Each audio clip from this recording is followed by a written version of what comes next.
Hey everyone, welcome back to the Unfulfilled Podcast. Today I'm very excited to be joined by Kate Berski, and this is a very special episode because Kate is our first returning guest on Unfulfilled for multiple reasons. I absolutely loved my first conversation with Kate on the podcast a few months back. We talked all about life in your 20s and transitioning into your 30s and why 20s are not all that. And turning 30 does not represent any deadline. It was honestly one of my favorite conversations. So I'm so excited to have her back on. And when I reached out, it happened to be that her book is also coming out at the end of this month, actually, when this episode is going to be aired. So end of September, pre-orders, and officially coming out October 20th. So for all of these reasons, I am so excited to have Kate back on the podcast. Kate, welcome. Thanks for having me, Camille. Great to be back. So, little intro on Kate. Again, Kate focuses on helping quarter lifers overcome milestone anxiety and just to take life a little less seriously. And she talks about how your 20s are often just a trial run and turning 30 by no means is a deadline, but often opens a lot of doors and a lot of ways to shift your mindset as you enter your 30s. So I'm really excited to dive into this conversation. And jumping right in, Kate, what are some truths that nobody tells you in your 20s? So I've spent the last year and a half researching what it is to be in your 20s right now and uncovering some of the myths about being in your 20s and what it means to turn 30 and beyond. And I know you asked me for 6 truths, but I've got about 12. And these are just all the things I've learned over the last year or so. And Perfect. I think the biggest societal myth about being in your 20s is that they're the best days of your life. Your 20s, for most of us, absolutely suck. And there's also this myth that everyone has to have it all figured out by 30 or that other people are somehow more sorted and stable than we are in our 20s. That is not true. Nobody has it all figured out by 30. So wherever you are in your life or every single aspect of it, you are absolutely normal and you are not alone. And in reality, there's no such thing as being ahead or behind. Often I hear young women saying, oh, I feel like I'm falling behind. I'm not as far ahead on certain aspects of my life as my peers. But the reality is we're all on our own path. So there is no ahead, there is no behind, there is just your path that you are on. And it's something that I didn't realize in my 20s that is absolutely true.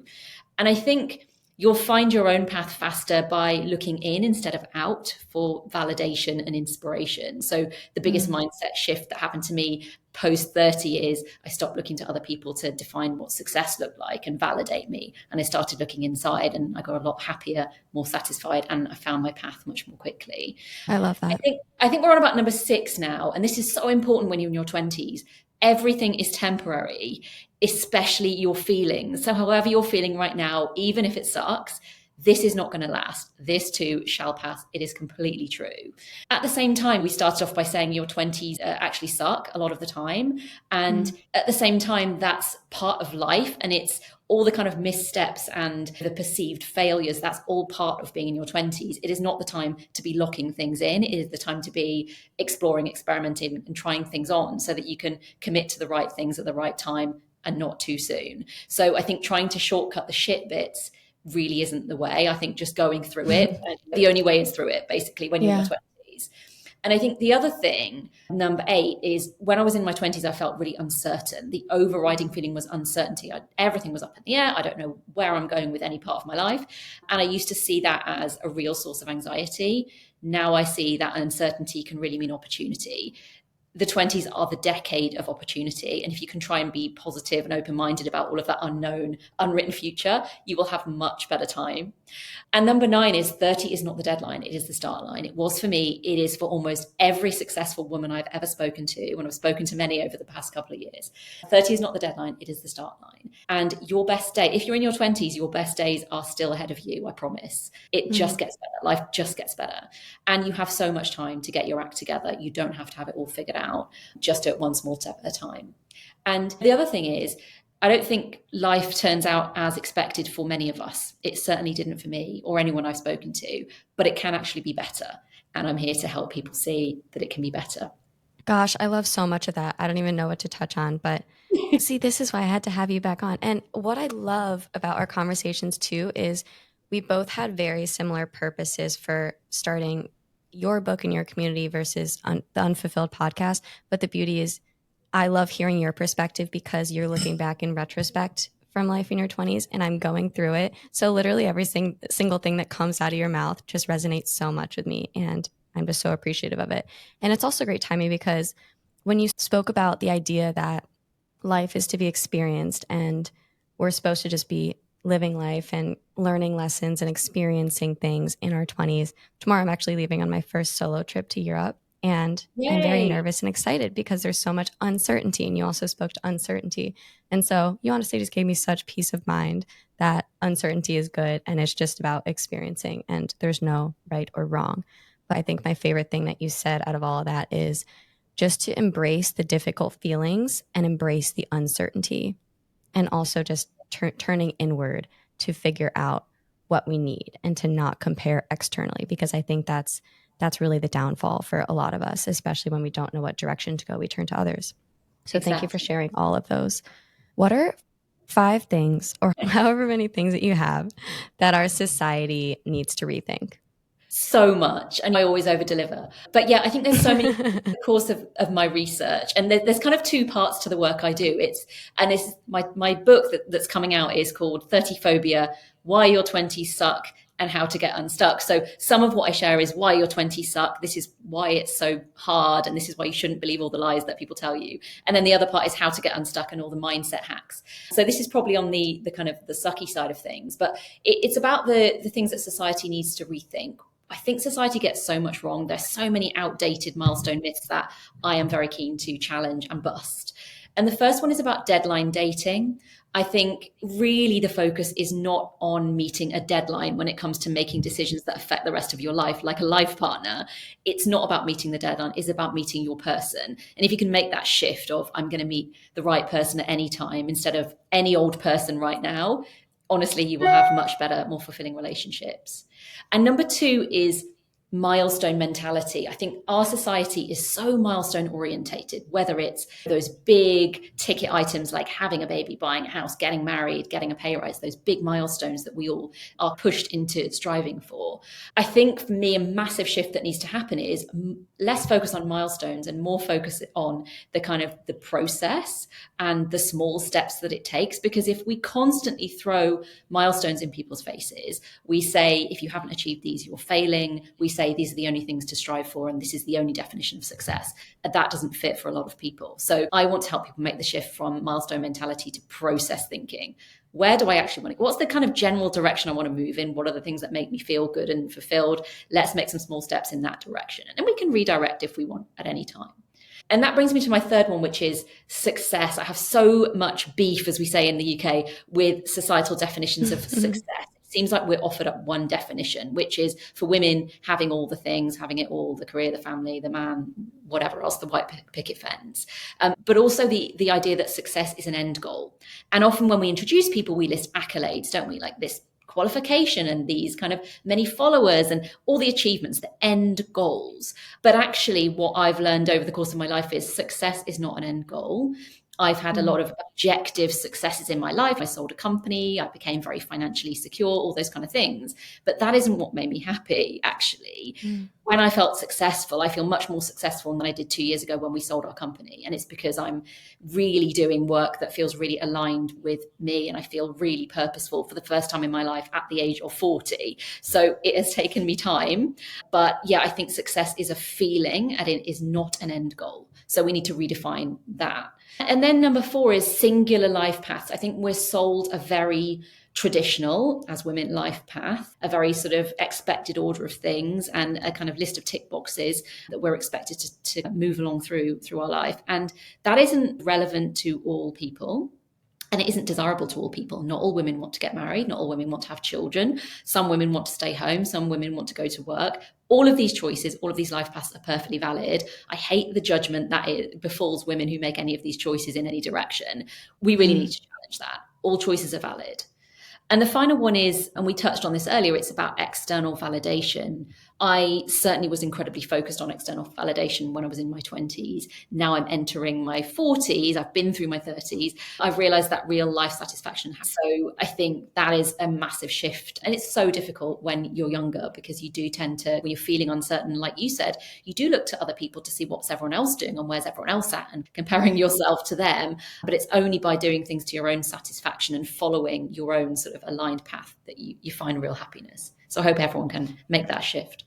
Yeah, absolutely. And it's, like you said, a lot easier said than done. I personally struggle a lot with seeking external validation, but I do notice that I seek it more in the areas that I am feeling less confident or less secure in. Like, for example, when I just started out the podcast, I was seeking so much external praise and validation and approval from my loved ones or just people finding the podcast. Whereas now, feeling a lot more confident in it, I'm forcing that a lot less because I'm internally feeling better with it. And that goes with anything. It goes with someone I'm dating. It goes with how I'm doing at work, yoga teaching, like any area that I'm feeling more secure in my life. I do notice that I seek that external validation less. But I couldn't agree more. In our 20s, when a lot is uncertain, when we're experiencing a lot of difficult emotions, we do want to turn to that external validation.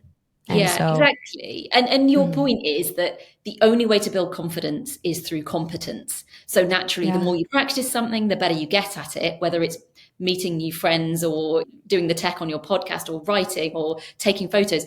The more you do it, the more competent you get, the more confident you'll feel. So again, that's another example of the only way to get to the end goal is through it, is to go through it. You can't shortcut that competence piece. So, and I think yeah. in our 20s, we're learning new things. We're entering the real world, the world of work for the first time. So it's no surprises that your confidence takes a bit of a knocking.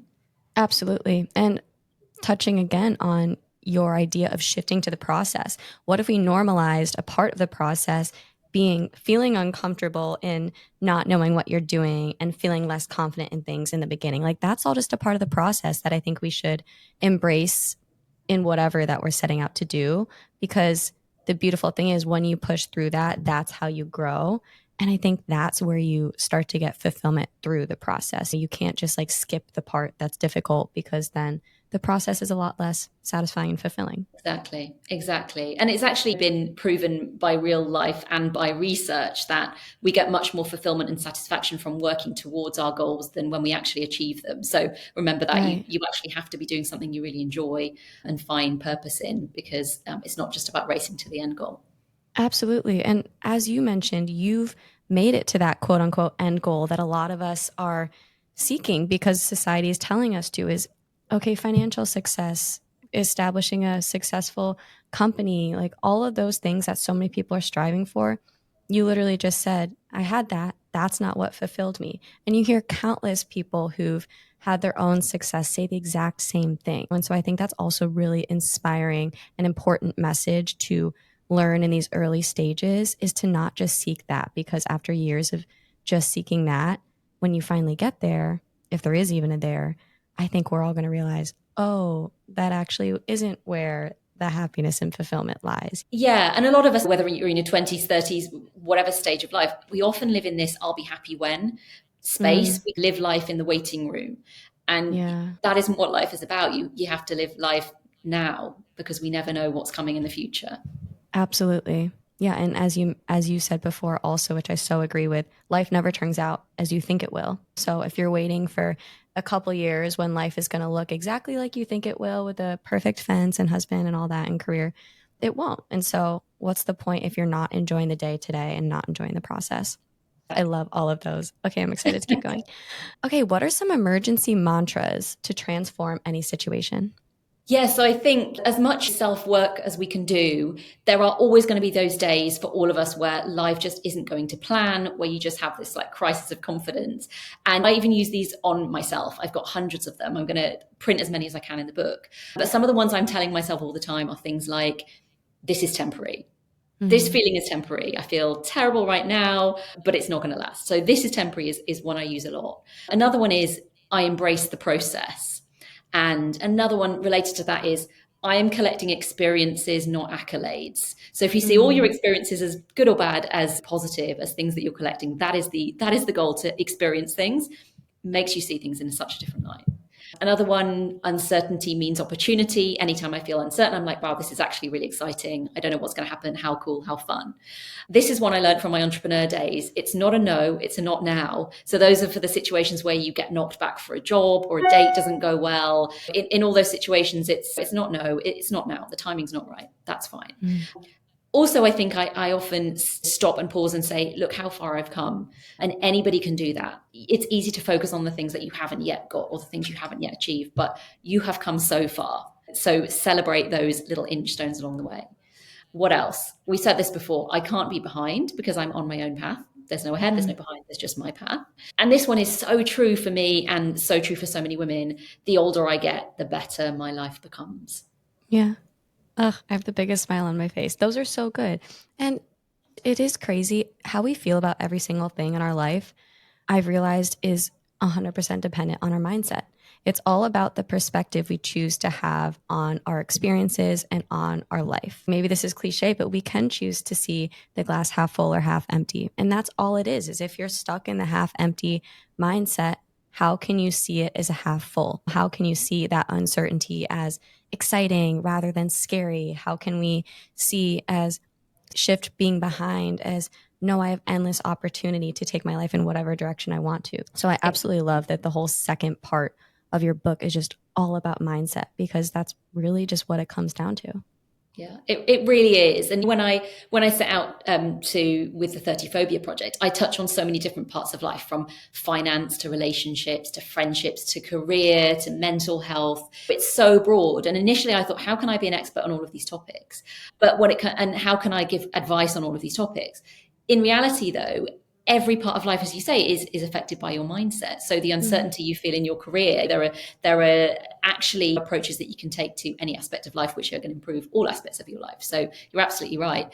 The book is the best mindset hacks from the best minds in all these fields. I've spoken to a lot of experts and I can't wait to share all their wisdom. I can't wait to read it. Okay, so you did just mention finances. So next question is, what are some money myths that specifically quarter lifers need to hear? Yeah, I think finance emerged as a really important topic, especially for women in their 20s. I think in the past, money has been a bit gendered. Now there is a new wave of influencers and educators who are really talking to women in language we can understand. So yeah, there are a lot of myths that are coming up about money. And I think the first one, the biggest cliche, I will scream if I see another meme which says something like, stop going to Starbucks and you can buy a house next year. Nobody ever bought a house by not drinking coffee, just to bust that myth straight away. You can't really save your way to financial security and success. So it really has to be less about scrimping and saving and really cutting back and minimizing your life, and more about optimizing your income streams, essentially. So all of the finance experts I spoke to were like, yeah, okay, saving is great and having great saving discipline is great, but that's only one piece of the puzzle. The bigger piece is, how do you optimize your income and your earnings and create these different sources of income so that you can grow, so that you don't have to skip that coffee or that cocktail at Sunday brunch. So definitely the coffee thing. I think another thing that I've heard from the field is that there's a myth that you need to have a lot of money to start investing. Actually, nowadays you can play the stock market with as little as $5. So you can really start practicing those kind of investment habits with a very small amount. I think also you need to have a high income to save. I think anybody can put some money aside, even if it's a small bit. Every little small bit does help. So you don't need to be a millionaire to put money aside. And I think another thing is just that becoming financially secure means having a really unfun life.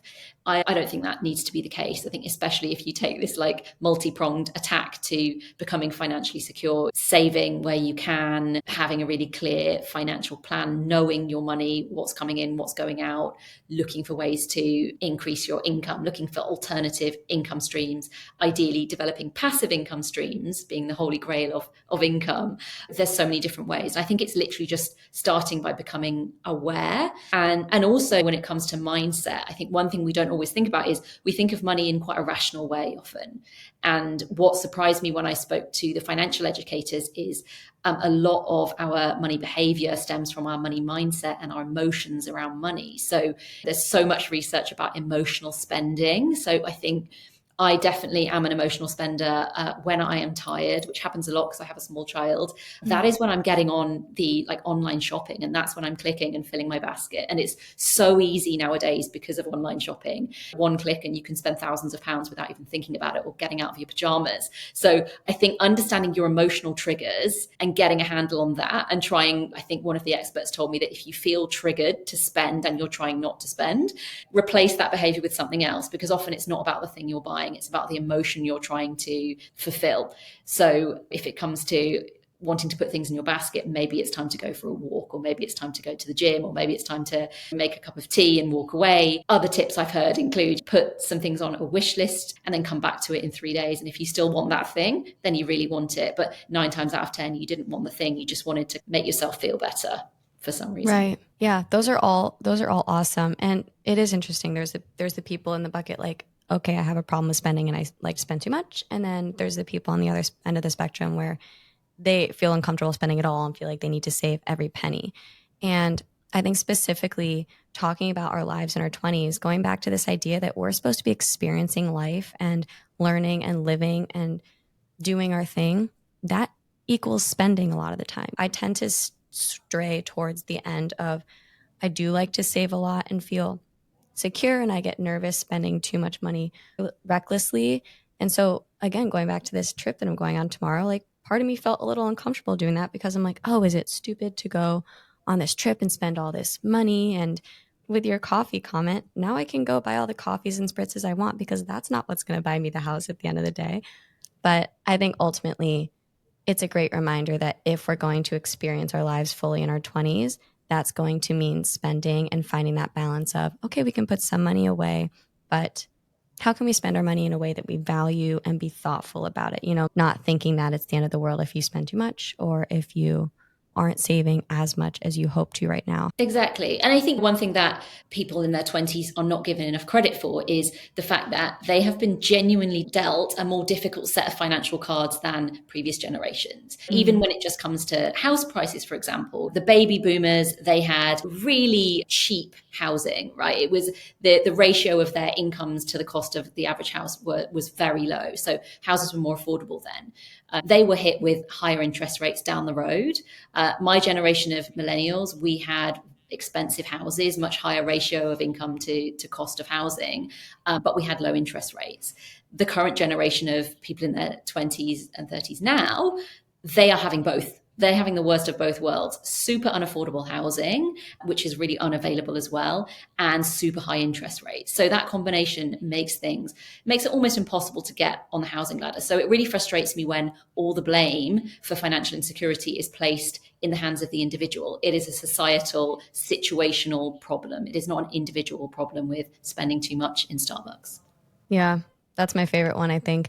And this is another mindset shift I have when it comes to money sometimes is when I want to detach from the money itself. I remind myself that money is a vehicle to live your life. It is not what's going to actually contribute to your happiness. So how you spend your money should contribute to your happiness and how you want to live your life. The money itself isn't going to provide the happiness, as you mentioned before. Like when you get to that place where you have abundance financially, that doesn't actually make you happy. It's, are you living your day to day in a way that makes you happy? And yes, money can add to that if you choose to spend it in a way that will contribute to happiness. So I just love that idea that it's a vehicle. It's not money itself that's going to do it, you know? Exactly. It's not the end goal, it's the passport. Yeah. Okay. 2 more topics I would love to cover. So in your research and all the experts you've spoken to and your experience yourself, what do you notice that people care less about as they get older? So one of the big ones is external appearances. What has been really interesting is the research shows that body image is really poor for women in their 20s.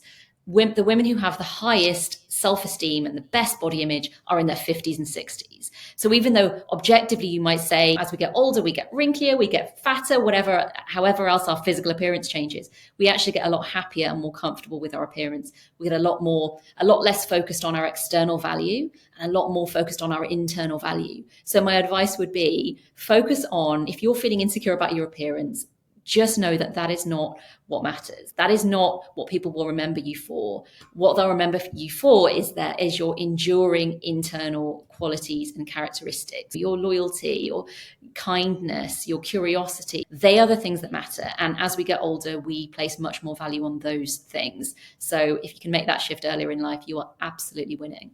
What's the other one? So caring less about your appearance. And I think related to it, a huge one is the opinions of other people.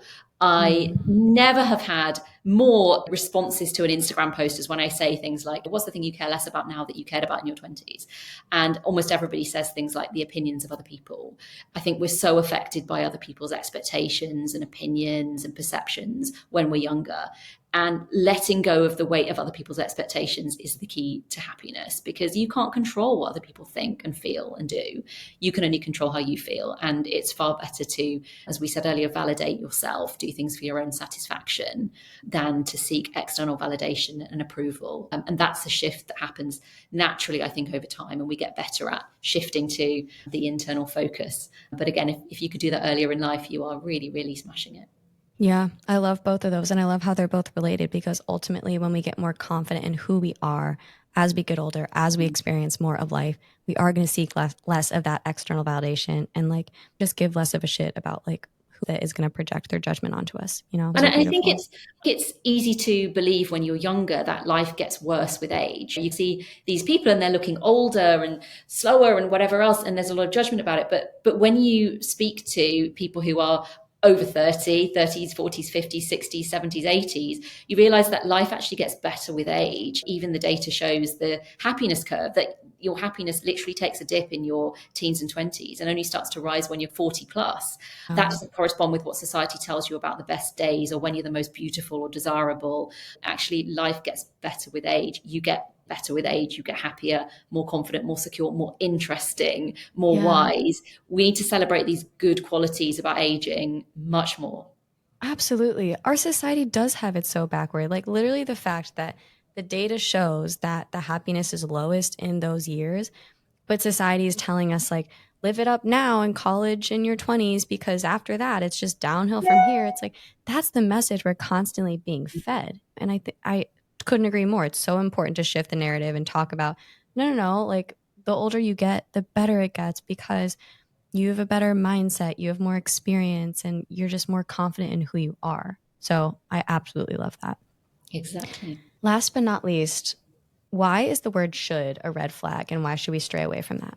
It's so hard to talk without using shoulds, because you just said, why really should we stay away from it? It's impossible. And we all fall into the trap. Oh, I did just say that. Yeah, it's impossible because we're so trained to think in terms of shoulds.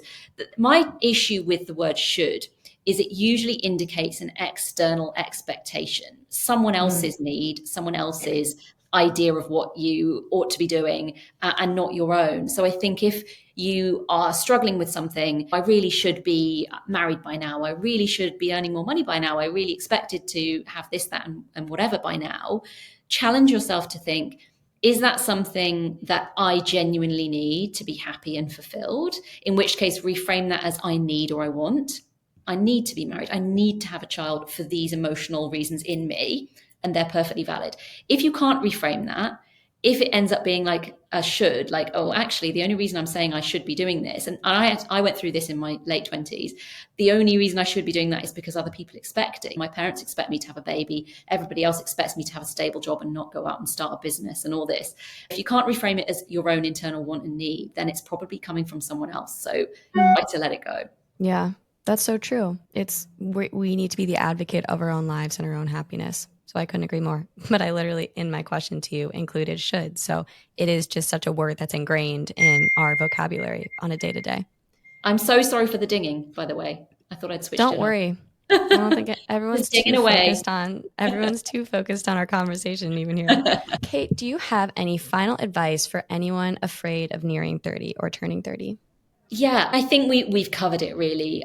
Honestly, when you get there, you will realize that 30 is not the deadline. It is only the start line. The best days of your life are genuinely yet to come if you're in your 20s.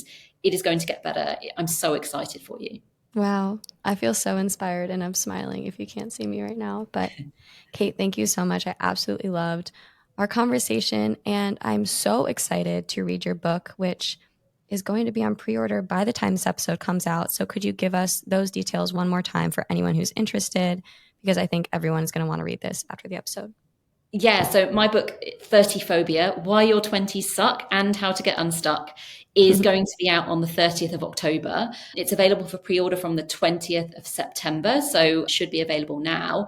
The best way to find me is on Instagram, kate.berski. You can already sign up for my newsletter, updates. You'll be able to get an early bird price on there as well, and you'll be able to purchase on there. 30 Phobia will be available on Amazon and in all excellent book retailers. Amazing, Kate. Thank you so much again. Can't wait to talk to you soon. Thanks for having me, Camille. Take care.